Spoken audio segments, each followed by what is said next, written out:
Já tady mám dalšího výherce v Olomouckém kraji s regionální potravinou a je to Martin Vašíček. Martine, dobrý den, já vás tady vítám u vás v kraji a zajímá mě jedna věc, vy jste vyhrál se svatojánskými ořechy. Přesně tak. To je taková věc, která, řekl bych, je taková opředená hodně mýty, protože vždycky se přemýšlí, jak se to vlastně jako dělá a co to vlastně je. Tak můžete to trošku popsat? Víceméně je to docela dlouhý proces, než se to dostane ten ořech do té skleničky. Sbírají se ty ořechy na svatého Jana, což je období vlastně 24. června. My je sbíráme plus minus týden dopředu nebo 2 týdny dozadu, jako podle počasí. Ty ořechy se potom propíchají, dají se do vody. Každý den se musí měnit voda po dobu 3 až 4 týdnů. Oni ztratí tu hořkost ty ořechy a potom se další plus minus 2 až 3 týdny, někdy 4 týdny zavařují v cukrovém rozvaru s kořením, který tam přidáváme vlastně a nakonec ještě tam dodáváme ořechový likér. A pak je z toho tady ten zázrak. Ano, nakonec se to celé ještě zavaří úzovka jako kompot a vzniknou z toho vlastně tyhle svatánské ořechy. No a teď mi řekněte Dobroty z hor, jak to vzniklo? To je dlouhá cesta. Víceméně to začalo někdy před 7 lety, jsme s přítelkyní zavařili nějaký první džem, udělali sušený bylinkový čaje z přebytku ze zahrádky. A ono se to postupně vyvíjelo, vlastně dávali jsme to jako dárky po rodině a po známých a podobně a začalo to být větší a větší zájem. Tak jsme si zhruba někdy před 3-4 lety řekli, že bychom to mohli udělat trošičku profesionálnějc a dát tomu značku Dobroty z hor. V době covidu jsme to začali rozjíždět ve větším, začali jsme dělat různé speciality a před rokem jsme se tím začali živit. Co se týče té regionální potraviny jako takový, vy jste se hlásil poprvé? Letos jsme se hlásili podruhé. Vlastně loni jsme to přihlašovali první rok, tam jsme neuspěli. Letos už se nám podařilo vyhrát tu cenu nejvyšší, že tam jsme získali tu regionální potravinu. A máte radost? Velikou. No a co myslíte, že vám to jako přinese? Máte třeba pocit, že máte větší přísun zákazníků? Určitě v tomhle směru se ty zákazníci jako kdyby ozývají i sami, na základě toho, že jsme vlastně tu cenu získali a věřím, že do budoucna to bude ten zájem ještě stoupat. Uděláme si salát, který bude právě s těma svatojánskýma ořechama a uděláme si k tomu takový hranolky smaženého kozího sýra a ty si obalíme do trojobalu, kde to nebude zakončeno strouhankou, ale těma vločkama ovesnýma. Tady máme spoustu zeleniny, máme tady mrkev speciální, jo, ale tu vlastně nastrouháme, my víme škrabkou na takový dlouhý nudle.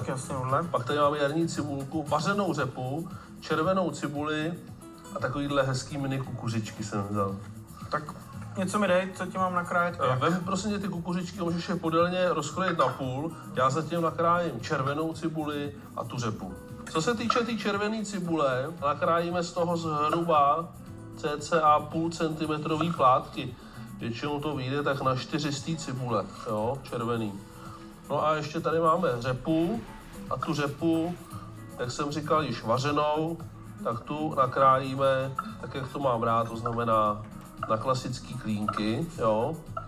A teď společně si všechnu tuhle zeleninu opečeme. Je to v podstatě takový salát, kde se kombinuje tepelně opracovaná zelenina a zelenina čerstvá. Ano. Trošičku oleje, není potřeba mnoho, hodně rozpálíme tu pánev, musí se to dělat z prutka a takhle, jak to máme, tak tu cibuli vložíme vlastně ty plátky do té pánve. Oni se nám opečou, pak je otočíme a až vlastně nakonec ty jednotlivý kolečka od sebe oddělíme. Tak, takhle tam dáme i tu řepu. Nakonec vlastně do té pánve, k té zelenině takhle přidáme ty tvoje kukuřičky, jo? Protože ty potřebují opravdu jenom chvilku. Opečeme, vypneme. Tak, já udělám dressing teda na ten salát a ty, prosím tě, se postarej o tu dýni. Tak, já jsem ji rozkrojil na půl. Vyberu takhle lžící jenom ten vnitřek. Dýni Hokkaido neloupeme. Neloupeme, ano, neloupeme.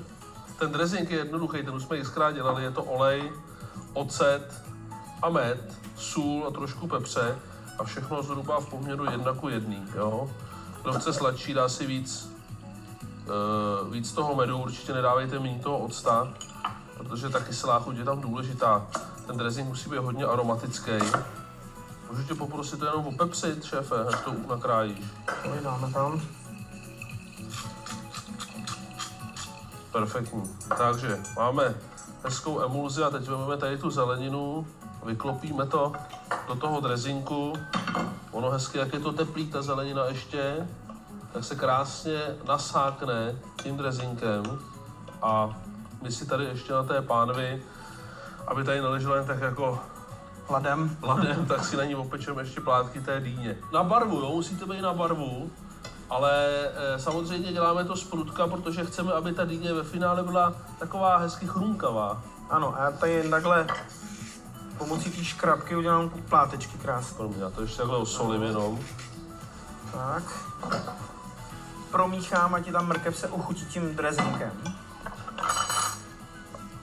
Nádhera. A přidám tam na barvičku ještě kousek jarní cibulky.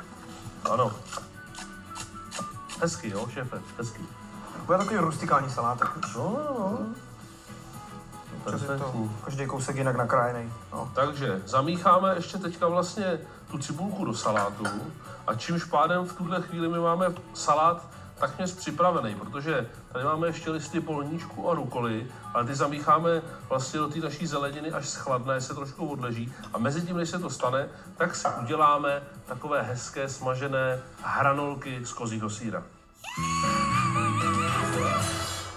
Prosím tě, kozí polotvrdý sýr, jo, nakrájíme si z toho takový zhruba centimetrový hranolky, jo, a ty si obalíme v mouce ve vajíčku. V mouce, ve vajíčku a ve vločkách. Jsem se, jestli se zasek, jak dneska víš, ale dobrý, ono to tak patří do toho postupu. Jo, takže hele, koukej, jo, takhle to vemu, rovnou tu mouku. Samozřejmě by se to dalo obalit dvakrát i v těch vločkách, ale tuto službu dnes nenabízíme. Jo, lepší to je takhle dvakrát v té mouce. Jo, máš to vyřešený, logistiku, jo, kerej. No, já si to pamatuju. Ty svatojánský ořechy, kozí sýr, budou tam takový ty sladký chutě z toho dressinku, to se k sobě všechno náramně hodí, jo. Samozřejmě je důležitý, když smažíte, tak musíte mít velkou vrstvu oleje. To my máme, to se nám rozpaluje, takže pak je potřeba rychle z prutka a krátce osmažit, jo. A jak se nám to rozmaží, tak to vyndáme a jak to vyndáme, tak budeme, přátelé, servírovat. Takže dáme ty saláty, promícháme. Tam je důležitý prostě, když to zamícháte hrozně dopředu, tak ten jemný listový salát, zejména ten polníček, tak ty listy úplně splihnou, jo. A to my nechceme. My to potřebujeme svěží. Já tady Přesně tak. překrájím ty nádherný vonavý ořechy. Tak, jasně. Banálka v tom je určitě. Ano, Ivanelka. Nevyzrazuj to, šéfe. Tajný know-how. OK. Tak jedna ingredience. Jedna z mnoha ingrediencí. Dáme řepu. No, to je ono. To je krásný. Posadím ty dva sýry. Ořechy. Vypadá to pěkně, si myslím. Takhle Krásně jako. barevný, vlastně. úžasný. Je to lákavý. A dáme tam i kousek toho syrupu, můžu to tak Ano, nazvat? určitě. No. Krásný salát. Martine, já doufám, že jsme těm vašim ořechům neudělali tím salátem ostudu. Rozhodně ne, vypadá to nádherně. Ochutnejte, dejte si a pokračujte v tom díle, které jste započal. Protože samozřejmě i s partnerkou, to je jasný. Ano, Protože ve dvou se to vždycky lépe táhne a i zavařuje. přesně tak. A zase třeba někdy se uvidíme třeba s tím ořechovým likérem. Dobrá, budu se těšit. Dobrou chuť. Moc krát děkuju, taky. Děkujeme.